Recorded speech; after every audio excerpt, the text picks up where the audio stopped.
สำหรับมื้อนี้บ่สอนสิพาทุกคนมาเลาะทุ่งเนาะเบิ่งบรรยากาศทุ่งนาแล้วก็สิเลาะเบิ่งอ่าเพราะว่าช่วงนี้แดดหลายเนาะสิเลาะเบิ่งปลาค่อนเนาะว่าสิมีปลาค่อนบ่ถ้าว่ามีก็สิได้จับปลาจักเล็กจักน้อยเนาะมาเอาบรรยากาศมาฝากทุกคนแล้วว่าถ้าบ่มีก็สิมาเบิ่งหมายเลยมีโอกาสสิมาใส่เบ็ดเนาะใส่เบ็ดปลาเพราะว่าเขาก็ตั้งต้นเลยเด้เนาะพุ่นแหละสิได้พาทุกคนเลาะไปทางพุ่นเลยเนาะมาเบิ่งนำกันนะทุกคนเนาะฝากติดตามเป็นกำลังใจเนาะเด้อไปเบิ่งนำกันเลยทุกคนอุปกรณ์เนาะบางทีเห็นปลาจับปลาพร้อมทุกคนไปเบิ่งนำกันเลย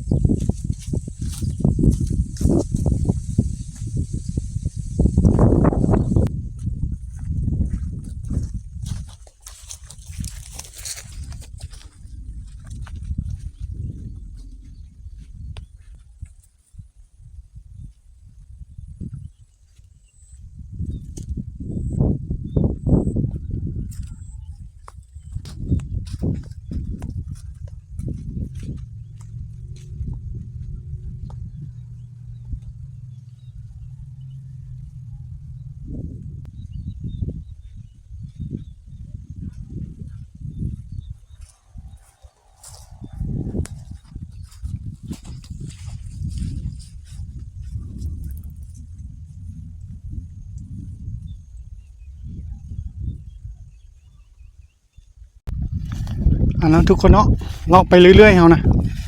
ไปเบิ่งปลานำกันว่าสิมีปลาบ่บรรยากาศทุ่งไร่ทุ่งนาเย็นสบายทุกคนเลยโอ้โหเบิ่งนี่ก็สิมีอยู่เนาะแต่ว่าน้ำยังหลายเลยทุกคนเด้อน้ำยังหลายเนาะบางบ้านก็ค้อนอยู่ได้เลยนี่ค้อนอยู่เห็นบ่ทุกคนแต่ก็บ่มีปลาเนาะเราไปเบิ่งทางปุ๊บ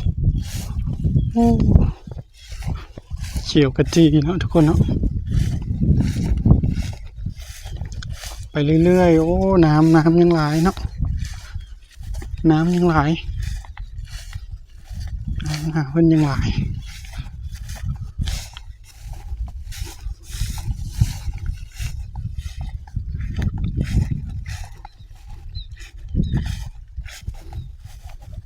เราทุ่งให้ทุ่งนาเนี่ยนี่ม่วนเนี่ยทุกคนเนาะมีความสุขมันแบบว่าสิว่าเนี่ยเดี๋ยวเนาะเขาเคยอยู่แบบนี้นะสมัยตะกี้ตะก้อนเขาก็เคยอยู่แบบนี้แล้วก็เขาได้มาเห็นทุ่งให้ทุ่งนาแบบนี้ก็ก็เฮ็ดให้คิดฮอดเนาะคิดฮอดบรรยากาศเก่าๆนี่ก็เป็นทุ่งนานี่แหละแถวบ้านบ่าวสอนนี่แหละแต่ว่าเป็นนาเพิ่นเนาะแต่บ่าวสอนก็มาเลาะเบิ่งมาเลาะเนาะมาเลาะเบิ่งบรรยากาศกันหน้ากันจะหกหน่อยนึงเนาะหน้าเพิ่นก็คักอยู่เลยเนาะทุกคนเนาะ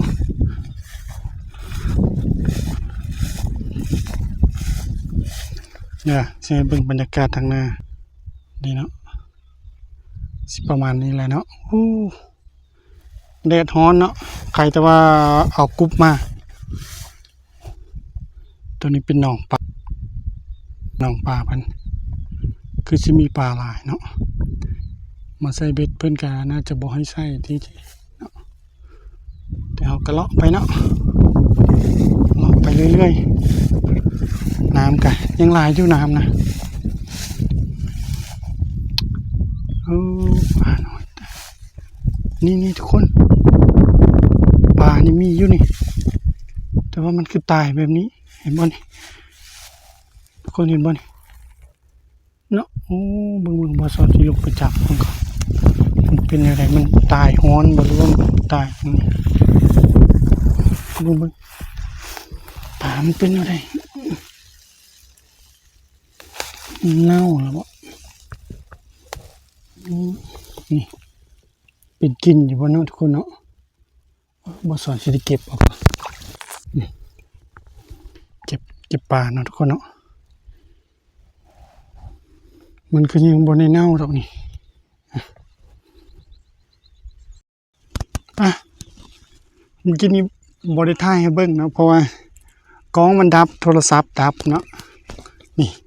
ย่างไปเมื่อกี้ก็เห็นปลาค้อนนี่ทุกคนนี่แต่ปลาค้อนแต่ว่าเป็นมันน้ำร้อนแห้งเนาะน้ำร้อนแห้งก็เลยว่าตายปลาผู้ที่หากระต่ายนี่แหละปลานี่เด้อเราสอนที่จับให้ทุกคนเบิ่งเด้อในหลายเติบเลยหลายจะเป็นปลาขาวเนาะที่มันทนต่อความร้อนบ่ได้สิเป็นแบบนี้ปลาขาวเด้อทุกคนเด้อปลาบ้านท่านผู้ชมฮ้องว่าปลาอย่างอันนี้เนาะบ้านพ่อสอนฮ้องว่า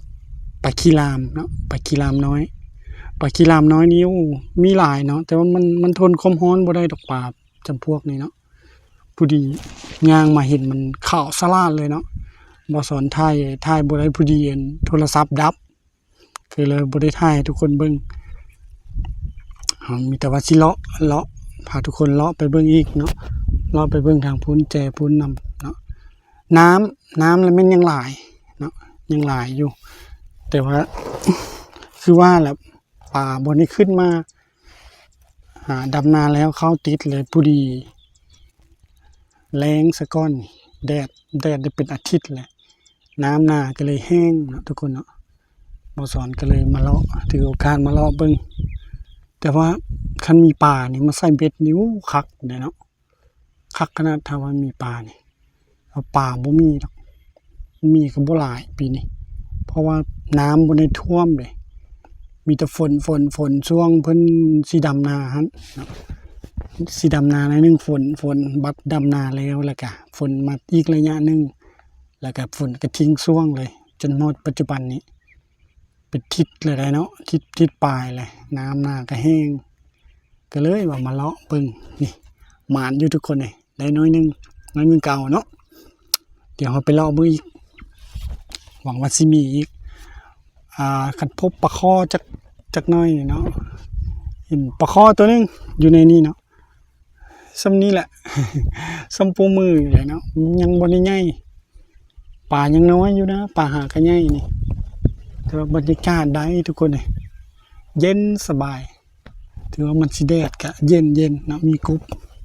อ่ะไปเลาะต่อนะทุกคนเนาะติดตามไปเบิ่งนำกันอีกเด้อหั่นบอลบ่สอนเอาเมื่อกี้นี่เนาะตัวน้ำคุ้นๆพาทุกคนเข้าไปเบิ่งเด้อ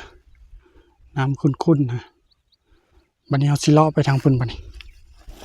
นี่พอสอนเลาะมาแล้วเห็นตัวนี้เนาะทุกคนฮู้บ่แม่นหยังนี่เนาะกับดักเนาะหรือว่าแฮวภาษาพอสอนห้องแฮวเนาะแฮวนกคุ้มนกหยังนี่แหละเนาะเพิ่นใส่อาศัยว่าปลาคอนเด้ก็สิมีปลาคอนทุกคนไปเราเบิ่งอีกบรรยากาศทุ่งไร่ทุ่งนาเย็นสบายทุกคนมาสอนสิเอาทุกคนให้ทุกคนเบิ่งผักสักนิดนี่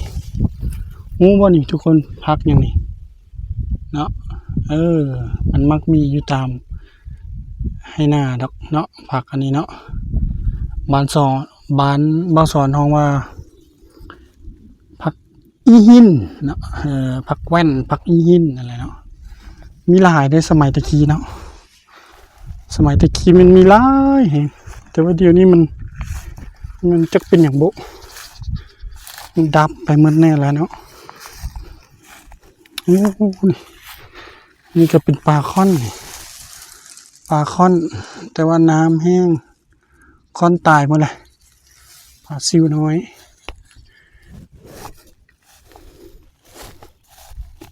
ฮ้อนแดดทั้งนั้นเนาะทุกคนเนาะ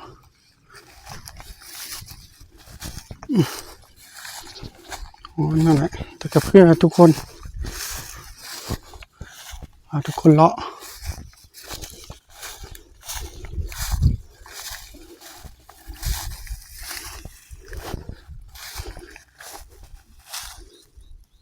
ปลาชิวน้อย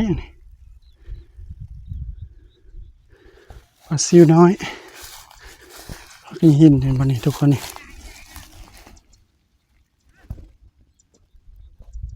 นี่อันนี้เป็นต้นผักอีหินแล้วนี่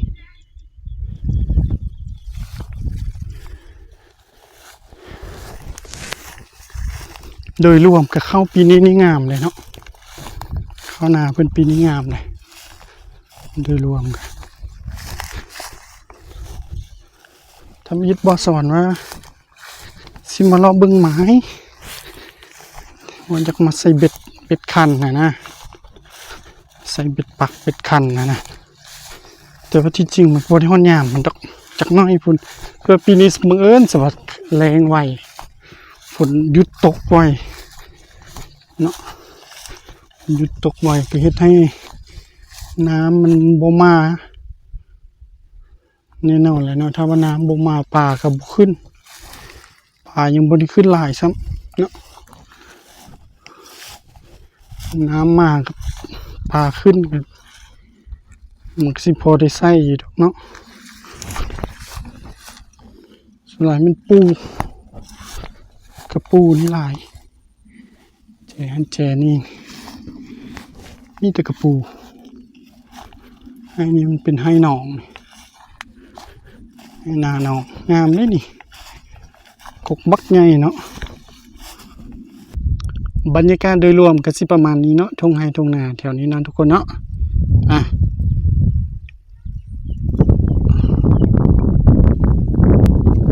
ตามที่ได้เลาะเบิ่งเนาะ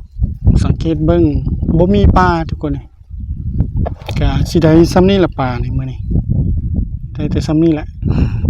ก็ได้อยู่ได้พอป่นอยู่เนาะไปทอดกรอบๆกินกับตำมื้อนี้ก็สิซ้ำนี้ก่อนนะทุกคนเนาะ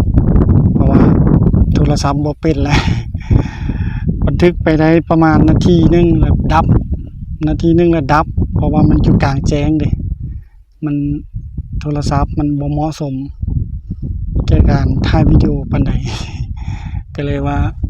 ถ่ายไปแล้วมันดับก็สิซ้ำนี้ก่อนมาเล่ามื้อนี้ก็เห็นหลายแนวอยู่เนาะได้หลายแนวอันนี้นึงมันได้เห็นบรรยากาศทุ่งไร่ทุ่งนานี่แหละสิ่งที่ว่ามันแปลกตาเนาะบ่ได้เบิ่งแต่โดนแล้วบ่สนคิดฮอดบรรยากาศแบบนี้เนาะและอันต่อมาแม่นบ่สอนได้ปลาเนาะปลาจำนวนนึงนี่แหละกับบ่หลายดอกเป็นปลาขาวน้อย3นิ้ว2นิ้วนี่แหละแล้วก็มาเบิ่งหมายแน่ว่าเป็นตาใส่เบ็ดบ่มาเบิ่งตัวจริงแล้วยังบ่ได้เป็นตานะบ่ได้มีปลาบ่มีทึกปลากับตัวน้อยๆเนาะสังเกตเห็นปลาขาวปลาหยังธรรมดาปลาค้อนเนี่ยเห็นนี่ตัวแล้วเด้อยู่ทางบ้านบ่สอนแต่ว่ามานี่บ่มีก็ย่านหลายเนาะซ้ำนี่แหละโทรศัพท์ก็บ่เป็นแน่กองบ่ได้เรื่องไปเลยดับฝากทุกคนติดตามช่องเป็นกำลังใจให้ช่องบ่สอนช่องน้อยๆนี่เด้อเนาะแล้วคลิปต่อไปสิมีหยังสิพาไปเบิ่งบรรยากาศหยังฝากติดตามตอนต่อไปนี่มื้อนี้ก็ซ้ำนี้ก่อนแหละเนาะทุกคนเนาะขอบใจ